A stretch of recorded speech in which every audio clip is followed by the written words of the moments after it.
주강암 선교회 대표이신 조현철 목사님의 간증을 통해서 은혜를 받고 이어서 말씀의 은혜를 받도록 하겠습니다.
예전에는 이 장애라는 모습이요,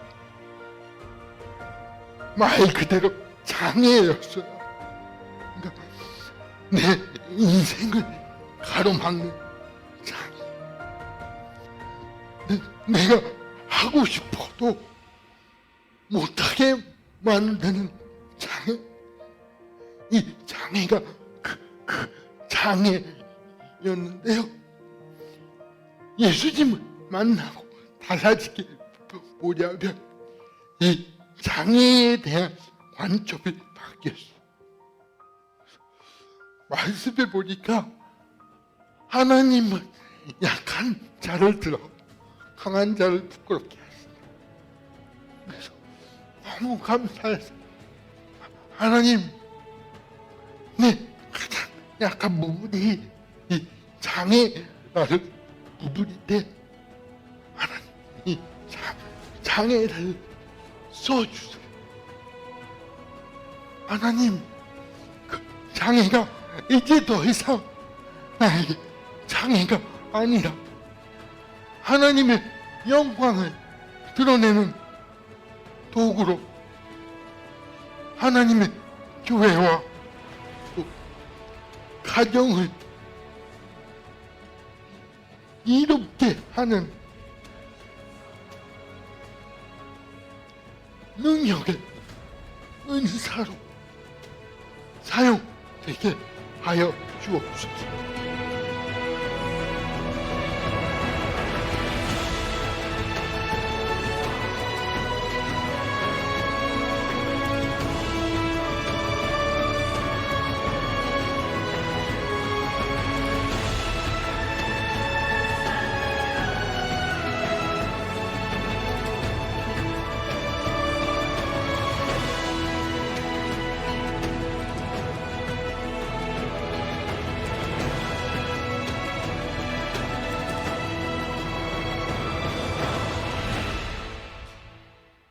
할렐루야. 오늘도 주님의 크신 권능과 능력이 함께하는 복된 주일이 되기를 주님의 이름으로 축원합니다. 입춘이 지났지요. 계절적으로는 봄인데 왜 이렇게 더 추워지나 모르겠습니다. 지금 한파주의보라고 그러죠. 이제 설도 지나고 계절적으로 봄도 되었으니 더 새로운 마음으로 믿음을 가지고 달려가는 복된 우리들이 될 수 있기를 주님의 이름으로 축원합니다. 사람들은 자신의 약함을 감추고 싶어합니다. 그러나 하나님께서는 사람의 약함을 통해 오히려 강한 자들을 부끄럽게 하시죠. 그러므로 우리는 나의 약함이나 강함의 문제가 아니라 주의 손에 잡혀 쓰임을 받느냐 받지 못하느냐, 이것이 중요한 문제라고 하는 것을 우리들은 생각을 해야 됩니다. 사도 바울은 주님의 일을 하면서 이 진리를 발견했기 때문에 하나님께서 세상에 미련한 것들을 택하사 지혜 있는 자들을 부끄럽게 하시려고 세상에 약한 것들을 택하사 강한 것들을 부끄럽게 하려 하신다라고 담대하게 선포할 수 있었던 거예요. 사도 바울이 예수님을 믿고 주님의 제자의 길을 가게 되었을 때 주변에 얼마나 많은 사람들이 사도 바울을 향해서 손가락질을 하면서 또 매달리면서 반대를 했을까요? 태어나면서부터 로마 시민권을 가진 특별한 계층의 사람이었습니다. 요즘 말로 하면 사도 바울은 태어나면서부터 금수저로 태어났습니다. 특별한 계층, 특별한 혜택, 특별한 특권을 가지고 태어난 것이 바울이라는 사람이었습니다. 그는 자라면서 예루살렘에 유학을 해서 가말리엘이라고 하는 당대 최고의 율법학자의 수제자로 또 공회의 회원으로 탄탄한 앞날이 보장되어진 것이 사도 바울의 모습이었습니다. 그러나 예수님을 믿고 예수님의 제자의 삶을 살게 된다면 그는 성공이 보장된 이런 삶을 다 버리고 포기해야만 했던 것이죠. 버릴 뿐만 아니라 사람들이 상상할 수도 없는 고난의 길을 가야만 했습니다. 고린도후서 11장 23절에서 27절에 보면 바울이 얼마나 힘든 삶을 살았는지를 잘 보여주고 있습니다.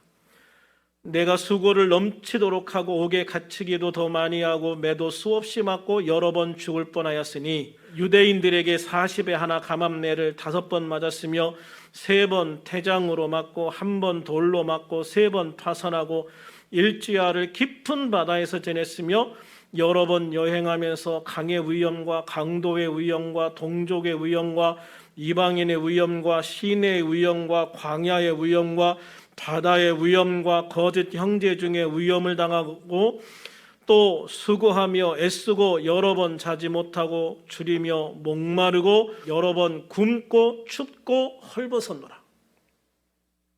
그렇습니다. 사도 바울은 예수님을 믿음으로 인해서 자신에게 보장되었던 부귀영화를 버리고 참으로 험난한 인생을 살게 되었던 것이죠.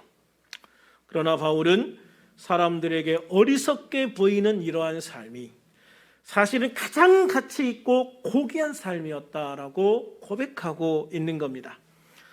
디모데후서 4장 7, 8절에 보면 사도 바울은 이렇게 고백합니다. 나는 선한 싸움을 싸우고 달려갈 길을 마치고 믿음을 지켰다. 선한 싸움을 싸우고 달려갈 길을 마치고 믿음을 지켰다라고 고백을 하고 있는 거예요. 그러면서 이제 후로는 나를 위하여 의의 면류관이 예배되었으므로 주 곧 의로우신 재판장이 그날에 내게 주실 것이다 라고 믿음으로 고백하고 있죠. 세상에서 가장 가치 있는 삶, 그것은 내 삶의 마지막 순간에 주님께 인정받고 상급받는 삶이에요. 이 세상에서 아무리 돈을 많이 벌고 큰 권세와 명예를 가지고 살았다 해도 마지막 순간에 심판주이신 주님께 책망받고 지옥에 간다면 그 인생은 실패한 인생일 수밖에 없는 겁니다. 그러나 그렇게 화려하게 살지는 못했다 해도 예수님을 믿는 믿음 안에서 성실하게 살다가 주님을 만났을 때 주님께서 이렇게 칭찬하신다면 우리의 삶은 그야말로 성공한 삶이 되는 거예요. 마태복음 25장 21절에 보면 예수님이 이런 칭찬을 하시지요. 잘하였도다 착하고 충성된 종아. 잘하였도다 착하고 충성된 종아. 내가 적은 일에 충성하였음에 내가 많은 것을 내게 맡기리니. 내가 적은 일에 충성하였지만 내가 많은 것을 내게 맡기리니 내 주인의 즐거움에 참여할지어다. 할렐루야. 우리가 예수님 앞에 딱 섰을 때 이 말씀 한마디 들으면 끝나는 거 아니에요? 그렇지 않아요? 그것보다 더 귀하고 복된 인생이 어디에 있겠어요? 그래서 바울은 본문 20절의 고백과 같이 주님 앞에서 부끄러움이 없는 삶을 살기 위해서 성도들에게 기도까지 부탁하면서 노력했던 거예요. 살든지 죽든지 자신의 몸에서 그리스도가 존귀하게 되길 소망하고 그렇게 노력하는 삶을 살았던 겁니다. 본문 20절 우리 같이 한번 읽어볼까요? 시작. 나의 간절한 기대와 소망을 따라 아무 일에든지 부끄러워하지 아니하고 지금도 전과 같이 온전히 담대하여 살든지 죽든지 내 몸에서 그리스도가 존귀하게 되게 하려 하나니. 아멘.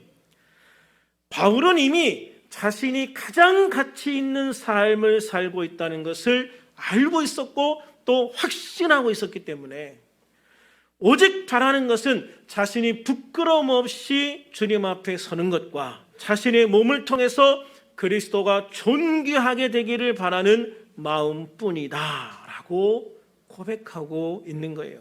바울이 어떤 상황에서 이런 고백을 하고 있는가? 바울은 지금 로마 시위대 감옥에 투옥되어져 있는 상태였어요. 시위대 감옥에 갇혀 재판을 받게 된다는 것은요, 지금으로 말하면 대법원 판결을 기다리는 시간이라고 보시면 돼요. 여기서 나오는 결과는 더 이상 상소할 수도 없어요. 변경될 수도 없어요. 취소될 수도 없어요. 그대로 확정되어서 집행되는 거예요. 왜냐하면 이것은 황제가 하는 최종 판결이기 때문에 그렇습니다. 그래서 바울은 본문에서 두 가지 결단의 표현을 사용을 해요.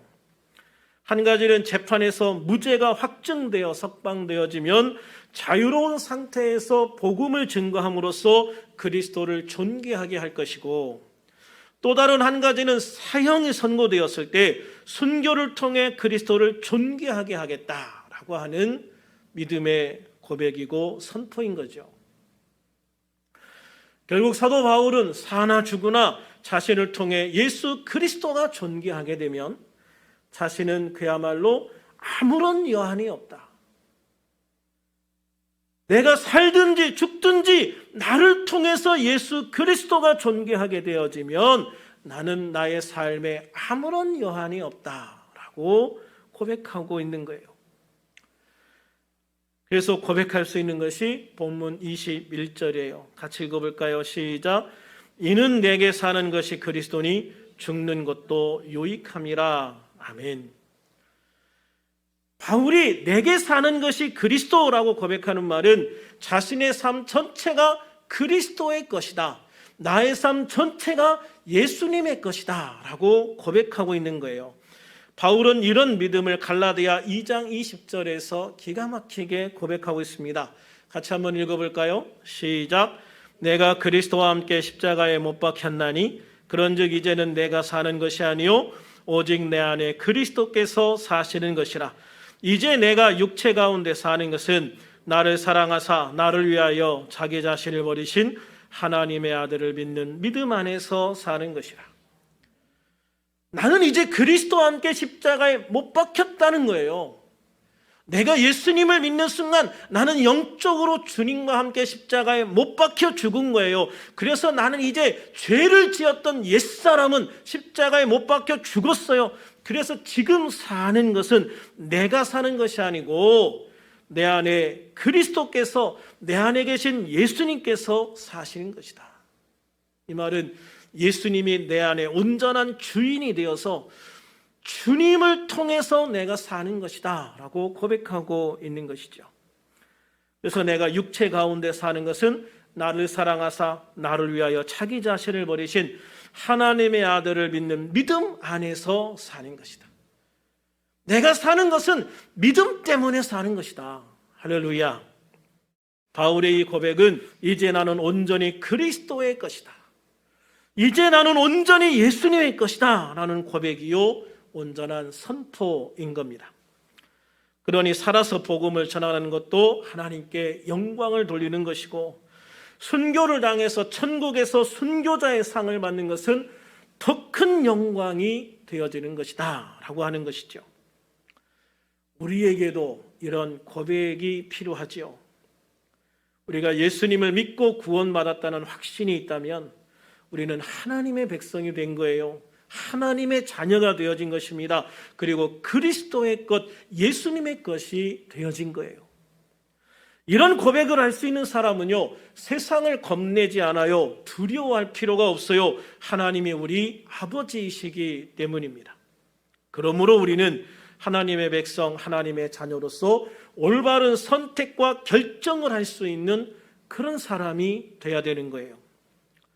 미국 하버드 대학에서 신학과 철학을 가르쳤던 독일 출신 폴 틸리 교수가 쓴 경계선 위에서라는 유명한 책이 있어요. 이 책을 통해서 폴리는 이런 말을 합니다. 인생이란 경계선상에 서 있습니다.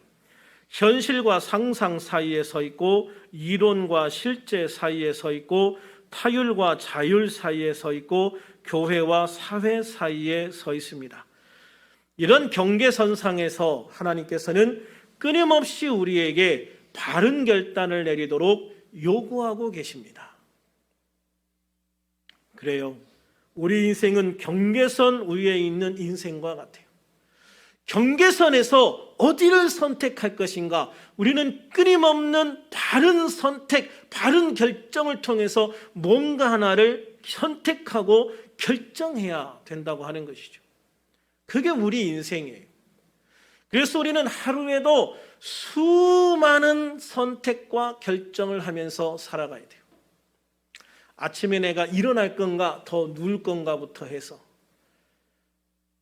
내가 밖에 나갈 건가 집에 있을 건가, 또 밖에 나가면 무엇을 할 건가, 안에 있으면 무엇을 할 건가, 우리는 끊임없이 선택과 결정을 해야 되는 거예요. 그런데 이는 수많은 선택과 결정의 순간에 우리는 경계선에 서 있다. 그래서 이 선택이 옳은 선택이 될 수도 있고 그 반대의 선택이 될 수도 있다는 거예요. 그래서 우리 그리스도인들은 특별히 믿음 안에서 올바른 결단, 올바른 선택을 할 수 있는 사람이 되어야 된다라고 말하는 거죠. 사람들이 무심코 내린 선택 하나가 우리 인생을 큰 어려움에 빠지게 만들기도 하고요. 또 쉽게 선택했던 그런 선택이 내 인생에 굉장히 큰 도움이 되게 하기도 하는 거예요. 그래서 우리는 모든 선택, 큰 선택이든 작은 선택이든 깊이 고민하면서 했든 아니면 별 고민 없이 했든 모든 선택은 우리의 삶에 있어서 굉장히 중요한 영향을 미치고 굉장히 중요한 삶의 방향을 만들어 간다라고 말씀하고 있는 거예요. 이런 결정을 하는데 우리가 고백하는 신앙이 사실 굉장히 중요한 역할을 하는 거죠. 천국이나 하나님의 산 것보다 지금 나에게 주어지는 물질이 더 가치 있고 중요한 사람은 그 가치에 따라서 결정을 하게 될 거예요. 내가 지금 가질 권세와 권력이 중요한 사람은 그 가치에 따라서 선택하고 결정하게 되겠죠. 그러나 바울처럼 사나 죽으나 오직 예수 그리스도가 존귀하게 되는 삶을 중요하게 생각하는 사람은 또 그 믿음에 따라서 선택을 하게 되는 거예요. 사나 죽으나 그리스도가 내 몸에서 존귀하게 되기를 원하는 사람은 나를 구원해 주시기 위해서 유일하신 아들이신 예수 그리스도를 이 땅에 내어주신 그 하나님의 사랑을 알고 또 십자가 위에서 자신의 생명을 주신 예수님의 은혜를 알고 경험하고 살아가는 사람들이에요. 그렇게 예수님을 통해서 구원받은 우리의 삶이 얼마나 고귀하고 가치 있는 삶인가 하는 것들을 우리가 잘 알고 살아간다면 그런 우리의 삶 한순간순간을 허투루 쓸 수 있는 선택을 하지 않게 되어지는 거죠. 그래서 내가 정말 하나님 안에서 얼마나 귀한 존재인가, 하나님 안에서 얼마나 소중한 존재인가를 알면 그에 따른 우리의 선택도 상당히 우리의 삶을 소중하게 갖고 나갈 수 있는 선택과 결정을 할 수 있는 그런 삶의 모습으로 이어지게 된다는 것이죠. 이 말씀을 준비하면서 예화 집에 있는 예화 하나가 생각이 났어요. 어떤 사람이 자기 목숨이 위험한 것을 무릅쓰고 물에 빠진 아이를 건져주었습니다. 소녀는 그 사람에게 선생님, 나를 구해주셔서 정말 감사합니다라고 진심으로 인사를 했어요. 그러자 그분은 소년에게 이런 말을 합니다. 천만에 당연한 일을 한 거야. 다만 한 가지 언제나 기억하고 살아가렴. 너는 어떤 사람이 자기의 목숨을 걸어가면서까지도 구해낼 만한 그런 가치 있는 사람이다라는 것을 절대 잊지 말고 살아가거라 라고 했다는 거죠. 여러분, 그래요. 누군가 자신의 생명을 걸고 나를 구해줄 만한 그런 가치가 있는 사람. 여러분, 그게 얼마나 귀하고 가치 있는 인생이겠어요. 그렇습니다. 나라는 사람은요, 하나님의 유일하신 아들 예수 그리스도의 생명과 받고 구원받은 하나님의 사람인 거예요. 그러므로 내가 구원받기 전에 내 인생의 가치가 어떤지는 우리는 알 수 없으나 구원받은 나는 최소한 예수의 보혈, 하나님의 생명의 가치를 지닌 사람이 된 것이, 구원받은 나는 최소한 예수님의 보혈의 가치 이상을 가지고 예수님의 생명의 가치 이상을 지닌 그런 사람이 되어진 것이다. 할렐루야. 그러므로 우리는 예수님의 핏값으로 산 존재라고 하는 것을 기억하면서 살아가야 돼요.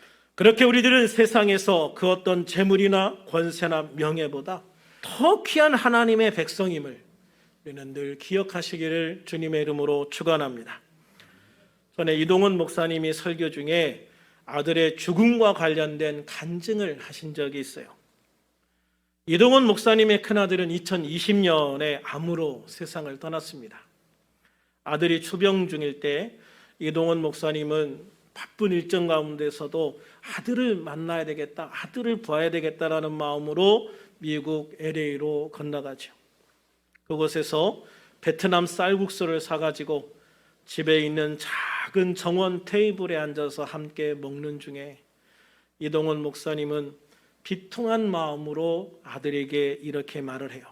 미안하다 아들, 아빠가 해줄 수 있는 게 기도밖에 없네. 그러자 아들이 이렇게 말했다고 그래요. 기도밖에 해준 게 없다는 말이 무슨 말이에요 아버지. 아빠는 제게 예수님을 믿을 수 있게 해주었잖아요.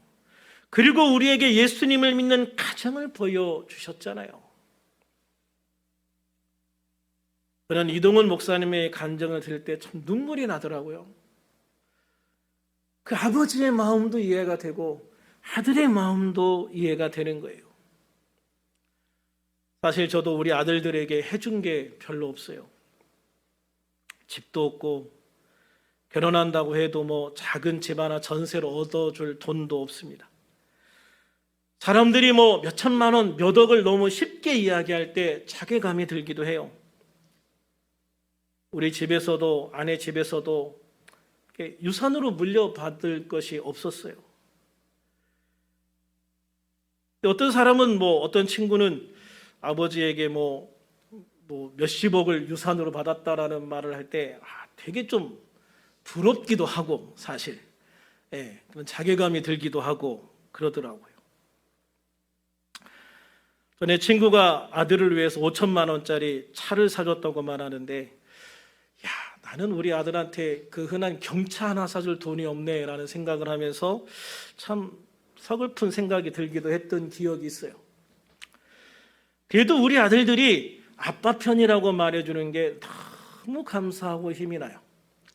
그래도 우리는 아빠 편이에요. 아유, 우리 아빠 대단해요. 우리 아빠 존경해요.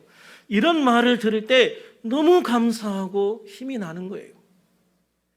우리 아들들에게 물려준 거라고는 그야말로 신앙 하나인데요. 예수님을 믿는 믿음 하나인데 그걸 감사하는 아들들의 모습에 너무 감사하더라고요. 그렇습니다. 예수 믿고 구원받는 삶, 이것이야말로 얼마나 귀한 축복입니까? 우리의 삶이 몇 년을 사느냐가 아니라 어떻게 어떤 선택을 하며 살았는가가 중요한 거예요.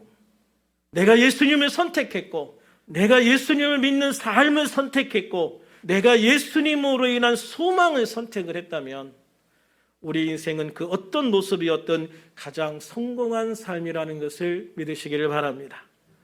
그렇기 때문에 우리들은 세상을 향하여 당당하게 가슴 쫙 펴고 허리를 곧게 펴고 그렇게 살아가야 돼요.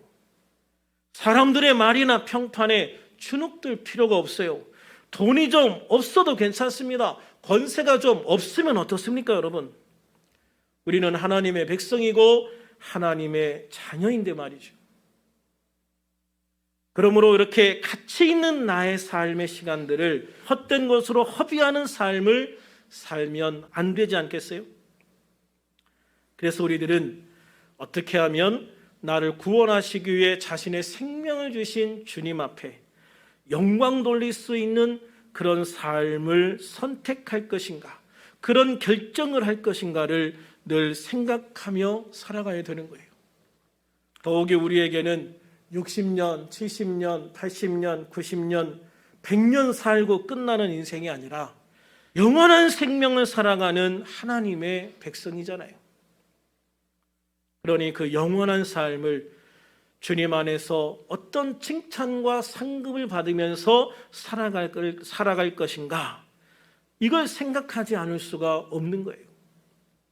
바라기는 우리들 모두 하나님의 사랑과 주님의 은혜 안에서 가장 가치 있는 삶을 위한 영광된 선택과 결정을 할 수 있는 성도들이 되어줄 수 있기를 주님의 이름으로 축원합니다. 그래서 그 선택과 결정들을 통해서 하나님 앞에 부끄러움이 없는 삶이 되게 하시고, 주님 앞에는 칭찬받는 삶이 되게 하시고, 또 상급받는 그런 아름다운 삶이 되어서 주님이 허락하신 최선의 삶과 최고의 길을 걸어갈 수 있는 복된 우리들이 다 될 수 있기를 우리 주님의 이름으로 축원합니다. 축원합니다. 기도하겠습니다. 우리의 생명을 구원하시고 우리를 축복의 길로 인도하시는 하나님 아버지, 오늘도 주님의 은혜 안에서 예배할 수 있게 하심을 감사드립니다.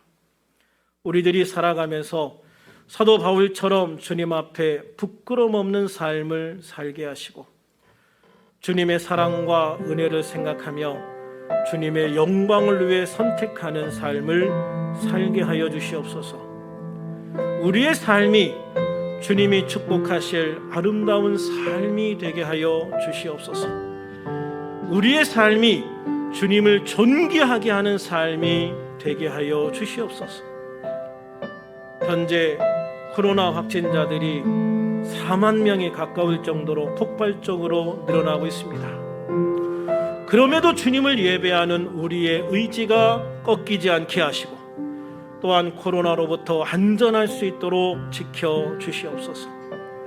입춘이 지났음에도 추운 날씨가 계속되고 있습니다. 언제나 안전하게 하시고 영과 혼과 육과 환경을 지켜주시고 강건하게 하여 주시옵소서. 이번 한 주도 주님의 크신 은혜 속에 최선의 삶과 최고의 길을 걸어갈 수 있는 귀한 은혜를 주셔서 순간순간 가장 아름다운 축복의 삶을 사는 그러한 날들이 되게 하여 주시옵소서. 이번 주도 함께 하심을 감사하며 예수님 이름으로 기도하옵나이다. 아멘.